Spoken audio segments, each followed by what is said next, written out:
আসসালামু আলাইকুম সুপ্রিয় দর্শক, আমি আজ চলে এসেছি ঘুরতে ঘুরতে চাঁদপুর নদীর ঘাটে। চাঁদপুর নদীর ঘাটে অনেক দূর দূরান্ত থেকে অনেক দর্শনার্থী প্রতিদিন তার পরিবেশ প্রকৃতি উপভোগ করার জন্য ছুটে আসে।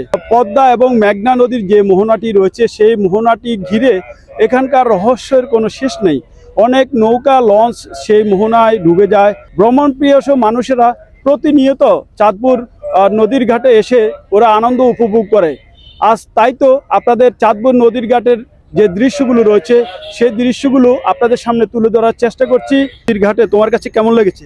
খুবই ভালো লেগেছে। কি কি ভালো লেগেছে তোমার কাছে? এত প্রকৃতি সুন্দর, নদী দেখে খুব ভালো লাগিয়েছে। আর নৌকা চড়তে কেমন লেগেছে? নৌকা চড়তেও ভালো লেগেছে। প্রতিদিন নৌকা এই পার থেকে ওই পারে নিয়ে আপনার কেমন রুজি রোজগার হয়? এখন একটু রুজি রোজগার কমই হয়, জানি আপনার এই 500 টাকা রুজি রুজি হয়। তো আপনি এখানে যে ফুল বিক্রি করেন কত বছর থেকে বিক্রি করেন? বিক্রি তো করি 2-3 বছর। তো এই ফুল বিক্রি করে আপনার সংসার চালাচ্ছেন নাকি? জি, এই ফুল বিক্রি করে সংসার চালাচ্ছি। ছেলে মেয়ে কজন আপনার? ছেলে মেয়ে নাই। বিয়ে হয় নাই? বিয়ে হয়েছে, ডিভোর্স হয়ে গেছে। এইখানে তো আপনার বিকালবেলা সবসময় লোক বেশি হয়। ধন্যবাদ জানাচ্ছি প্রিয় বোনকে। একজন নারী হয়ে উনি ঘরে বসে নেই, একজন নারী হয়ে উনি ওনার সংসার চালানোর জন্য, জীবিকা নির্বাহের জন্য আপ্রাণ চেষ্টা চালিয়ে যাচ্ছেন।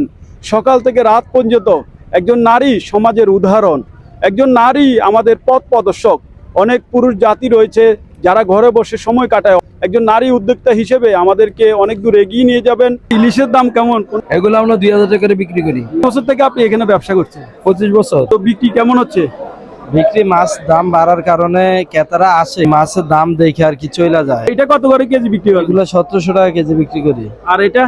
এটা 2400। ভাই ইলিশ মাছের কাটতি কেমন হচ্ছে? ইলিশ মাছ মাছ কম, দাম বেশি।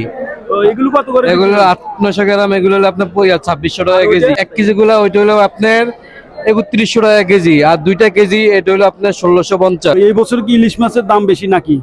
এই বছর ইলিশ মাছ তো কম, দাম তো বেশি হবেই। আর ইলিশ মাছের ডিম কত করে বিক্রি ইলিশ করেন? মাছের ডিম হলো আপনার 5500 টাকা কেজি। আপনারা তাজা ইলিশ মাছ খেতে হলে চাঁদপুর নদীর ঘাটে এসে মাছ বাজার থেকে আপনাদের ইলিশ মাছ নিয়ে যাবেন। তো ভাইরে, আপনার এই যে আনারসের ব্যবসা কেমন চলে? আচ্ছা, আলহামদুলিল্লাহ ভালো ভাই। এখানে এই যে চাঁদপুর নদীর ঘাটে কখন লোকজন বেড়ে যায়? চাঁদপুর নদীর ঘাটে আপনার বিকালের দিকে একটু মানুষ বেশি হয়। আর আপনি কোথা থেকে আসছেন? সেটা থেকে এই যে চাঁদপুরের যে পরিবেশ প্রকৃতি কেমন মনে হচ্ছে আপনার কাছে, কেমন লাগছে?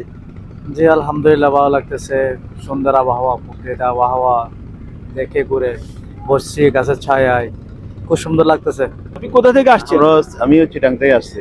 এই তো এখানকার পরিবেশ কেমন মনে হচ্ছে? আলহামদুলিল্লাহ খুব ভালো, সুন্দর হচ্ছে। তুমি কোথা থেকে আসছো? আমি আসছি শাহরাস্তি থেকে। পড়াশোনা কোথায় করো?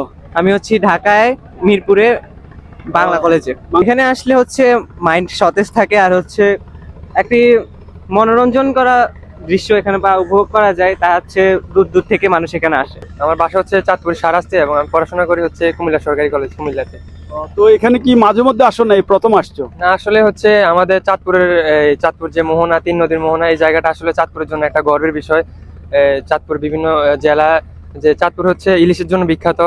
তো হচ্ছে এখানে চাঁদপুর একটা দর্শনীয় স্থান, সুন্দর। তো যেহেতু বাড়িতে আসলাম ছুটিতে, তো চিন্তা করলাম বন্ধুদের নিয়ে একটু আমাদের মোহনাটা ঘুরে আসা যায়। চাঁদপুর নদীর ঘাট থেকে মোহাম্মদ মাহবুব রাব্বানী দিদার, দৈনিক সংবাদ সমাচার।